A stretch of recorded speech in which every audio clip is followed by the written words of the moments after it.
Diário não oficial do Brasil. Dia 112 de 366, 21 de abril, terça-feira, ano 2. 1. O fascista mentiroso Contumaz, que ocupa o Planalto, e mais uma das fake news que sustentam a sua existência, declarou que não é coveiro.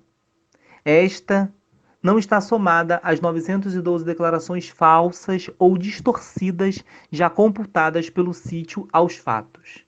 Ora, o homem que circula sem máscara, que estimula o contato físico com seus milicianos seguidores, que estimula aglomerações, que se ocupa apenas em conturbar os esforços de enfrentamento da pandemia, nada mais é do que um coveiro. Foram 71 dias para tomar a primeira medida normativa para enfrentamento do desafio do coronavírus. E hoje já são 2.471 mortes oficiais, com números questionáveis, pois não temos testes suficientes. Temos enterros em valas comuns em Manaus e em São Paulo. E em Recife já sofre com falta de vagas em UTI. Até mesmo a cloroquina proposta pelo coveiro oficial da República mata mais do que cura. É o caso do incompetente covarde, incapaz de controlar seus medos, que na impossibilidade de contribuir, atrapalha. 2. O Vietnã, que tem fronteiras com a China, não teve registro de mortos por Covid-19 até o momento, porque sem recursos, priorizou o isolamento. Priorizou um projeto com foco na vida das pessoas. Dia 111 de 366, 20 de abril, segunda-feira, ano 2. 1. O governo genocida, utilizando a batuta de um marreco adestrado em perseguições políticas, resolve utilizar todo o aparato disponível para tratar dos seus assuntos persecutórios e produzir acusações contra um governador por se esforçar em encontrar um caminho para tentar cuidar da população sob a responsabilidade do seu mandato. Foi obrigada a um exercício de logística espetacular para tentar desviar do pirata genocida estadunidense e não ser barrado pelo governo federal na compra de respiradores para atender às necessidades de combate à pandemia no seu estado, como é a sua obrigação. Isso, defender os interesses de brasileiros e lutar pela vida, vai custar ao governador o prêmio de ser processado pela Justiça Federal. 2. A Receita Federal afirma que, abre aspas, tomará providências legais cabíveis contra as pessoas físicas e jurídicas envolvidas, além de representação aos órgãos de persecução penal. Fecha aspas. O negócio é deixar o povo à míngua, sem qualquer recurso. O governador do Maranhão tem dito que o governo capitão tem recusado a ajuda ao seu estado. Jornal Brasil 247. 3. O evento acontece depois de a milícia bolsonarista oferecer um espetáculo de horror, convocando a classe trabalhadora à morte e clamando pelo fim do Estado de Direito em frente a quartéis e com a participação do síndico disfuncional. Entre os milicianos envolvidos na ação coordenada à mise-en-scène patriótica, inclui o espancamento de uma mulher em Porto Alegre porque passou diante deles e usava uma roupa vermelha. Os animais enfurecidos apontaram e arremeteram. Resta saber, quando começarão a matar idosos a pauladas? Dia 110/366, 19 de abril, domingo, ano 2. 1. A Associação Nacional de Médicos Residentes denuncia que o governo não pagou a bolsa mensal referente ao mês de março a pelo menos 200 médicos residentes. Informações do Brasil de Fato. Isso em plena batalha da crise sanitária, seguindo a linha genocida que o governo adotou. 2. Em outra frente, os bolsofascistas, como o gado cego e perigoso, circularam nos seus automóveis e fizeram manifestações em frente a quartéis. Uma espécie de ordem unida inspirada no chorume da ditadura, enlouquecido com a pouca quantidade de mortes no país. Até agora, 2.388, sendo que 300 aconteceram somente ontem, sábado, dia 18. Pregam o retorno do AI-5 e a morte e a tortura da população trabalhadora nas ruas com o comércio aberto. Tudo muito bem desqualificado e orquestrado, com direito à aglomeração e à transmissão de vírus para todos. Tem o tom do golpe e cheiro de enxofre. 3. Os Estados Unidos já chegaram a 37 mil mortos e essa deve ser a meta que o subordinado local tem que superar com os seus esforços desabridos e insistentes para quebrar o isolamento, impedir a coordenação e a colaboração e patrocinar a contaminação. O momento é muito grave com ações criminosas explícitas. O presidente da OAB, Felipe Santa Cruz, alerta que o presidente da República atravessou o Rubicão. A sorte da democracia brasileira está lançada, fala ele. E é hora dos democratas se unirem, superando dificuldades e divergências em nome do bem maior chamado liberdade. Fora Bolsonaro, fora genocida. Dia 109 de 366, 18 de abril, sábado, ano 2. 1. Muda o laudo. Cenas surreais em um hospital do Pará, onde uma família reivindica que seja retirada a suspeita do coronavírus do laudo de um paciente morto com pneumonia. Portal Roma News. São os efeitos do bolsofascismo que levam uma família mergulhada no sofrimento e também afetada pelo obscurantismo a entender que pode, a pontapés, abstrair os fatos, atropelar a prudência e a ciência e depois, talvez, mergulhar na borda da terra plana. 2. O bolsofilho embaixador e especialista em hambúrguer foi às redes acusar médicos pesquisadores de assassinarem 11 pacientes, fingindo que a causa teria sido o coronavírus associado ao uso de doses elevadas de cloroquina. Os 11 pacientes mortos foram assassinados por médicos de esquerda para desqualificar o medicamento. Portal Amazonas 1 e o Capitão. Provavelmente os 6 mil mortos nos Estados Unidos em um só dia também tiveram o mesmo propósito. O que é espantoso mesmo é que em um momento tão grave, os responsáveis pelas redes sociais não tenham ainda posto um limite a esses desatinos a bem da saúde pública.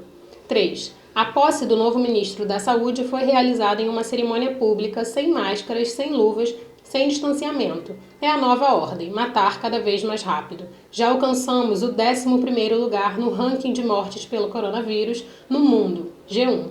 Passamos de 200 mortes por dia. 4. Assim, cuidar do coletivo passa a ser uma ameaça. Um idiota propôs dar um tiro no governador de Alagoas para acabar com o isolamento social. UOL. Outros assassinos pregam abertamente a morte dos trabalhadores do comércio, exigindo em carreata o fim do isolamento. 5. Enquanto os municípios do Rio de Janeiro, São Paulo, Manaus e Fortaleza estão com as suas capacidades de disponibilizar leitos hospitalares próximas do esgotamento, Jornal 247, em videoconferência com investidores da área da saúde, o novo ministro da Saúde classificou a compra de um volume maior de insumos e equipamentos para o enfrentamento da pandemia como investimento desnecessário. E exemplificando com a compra de ventiladores mecânicos, questiona: o que você vai fazer com isso depois? Revista Fórum. Chegamos ao paraíso dos idiotas. Dia 108/366, 17 de abril, sexta-feira, ano 2. 1. Os falsos dilemas do governo bolsofascista continuam. Depois de criar a falsa polêmica de contraponto do tipo a bolsa ou a vida, a economia ou a vida, como se a economia não existisse para a vida, colocam um médico que não conhece o código de ética da profissão para reger, como uma música fúnebre, a pandemia. Mas a ética não faz parte dos conceitos absorvidos pela elite trombadinha e seu desgoverno. 2. Logo na chegada do novo ministro, circula um vídeo na internet em que ele polemiza questionando qual o melhor investimento entre a vida de um adolescente e um idoso. Em qual deles os recursos deveriam ser aplicados de forma mais rentável? Esqueceu-se de esclarecer de quais adolescentes falava. Qual cor deles? Qual o saldo bancário? Onde moram? E se o idoso for um abastado cidadão de bem? Um banqueiro, talvez. 3. O discurso canalha marcou a posse e a reafirmação das intenções genocidas do governo. Enquanto isso, o astronauta da Terra plana receita remédios para vermes. Infelizmente, não é eficaz com os membros do desgoverno. Assim, condenados e desolados, quando não nos resta nem o pneumotórax, só nos restará um tango. Não o argentino, como profetizou o poeta Manuel Bandeira, mas um tango russo, O Sol Enganador, Iosif Alven, versão Vadim Nikitin. Doce sol desolado, dava adeus ao mar triste, nessa luz te traíste, amor não há. Tu choravas dançando, já sem dor nem saudade, nessa luz me falaste com teu olhar. Não há quem culpar, se o sol mentiu, pois. Quem inventa o amor são sempre dois. Doce sol desolado, dava luz ao mar triste, nessa luz te traíste, amor não há. Dia 107 de 366, 16 de abril, quinta-feira, ano 2. 1. O jornal Brasil de Fato publicou uma relação de cidades mais vulneráveis à pandemia. O estudo é do geógrafo Rony Aldrin Silva e foi divulgado pela Fundação Perseu Abramo. Considera desigualdade, pobreza, favelização, habitação precária e falta de infraestrutura urbana básica. 2. São 18 indicadores que colocam cidades como São João de Meriti, no Rio de Janeiro, e Taboão da Serra, em São Paulo, no topo da lista, ambas com menos de 500 mil habitantes. O Nordeste, que na história sempre ocupou os picos de qualquer pobreza e precariedade, aparece apenas na 6ª posição de maior risco de alastramento do coronavírus, com Olinda, Pernambuco, e na 16ª posição está Fortaleza, única capital listada. 3. Não deixa de ser uma sorte para as populações das cidades o Supremo, contudo, ter se posicionado favorável à autonomia de prefeitos e governadores para a gestão das providências de isolamento. Isso porque a impressão que dá é de que o síndico disfuncional tem determinação para aniquilar a população do país. A caneta BIC vai falhar, pelo menos nesse ataque. 4. Os números oficiais do país já contam mais de 29 mil contaminados e 1.753 mortos. Isso em uma realidade em que não se tem a informação da quantidade, período e abrangência dos testes aplicados. Mas está longe ainda do que parece ser a meta do capitão, que continua batalhando desvairadamente para ampliar as marcas. Dia 106/366, 15 de abril, quarta-feira, ano 2. 1. O que mantém o bolsofascismo vivo é a capacidade que tem de usar o chicote contra a classe trabalhadora.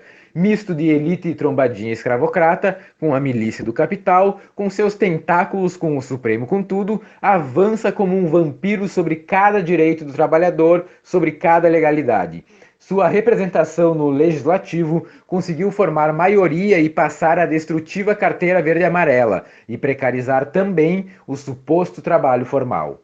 2. As centrais sindicais traduzem as medidas como Bolsa Patrão, contratação de pessoas de 18 a 29 anos, pessoas com mais de 55 anos e mais de 12 meses sem emprego e trabalhadores rurais sem direitos trabalhistas básicos e com teto salarial de 1.567, informações do Brasil de Fato. Enfim, quanto maior a crise, mais se locupleta a elite. 3. Esse cenário aterrador se estabelece enquanto nossas vítimas da Covid-19 chegam a 200 mortos por dia, por 2 dias seguidos em números oficiais. No seu editorial de 14 de abril, o jornal estadunidense The Washington Post, que deve ser um jornal comunista, classifica o capitão como de longe o caso mais grave de improbidade do planeta pelas suas atitudes em relação à saúde da população brasileira. 4. Parece que o preposto da saúde será definitivamente demitido mais uma vez. É possível que, na falta de outros aventureiros que aceitem colocar a mão nessa cumbuca, o indicado para substituí-lo seja o Marreco Coringa.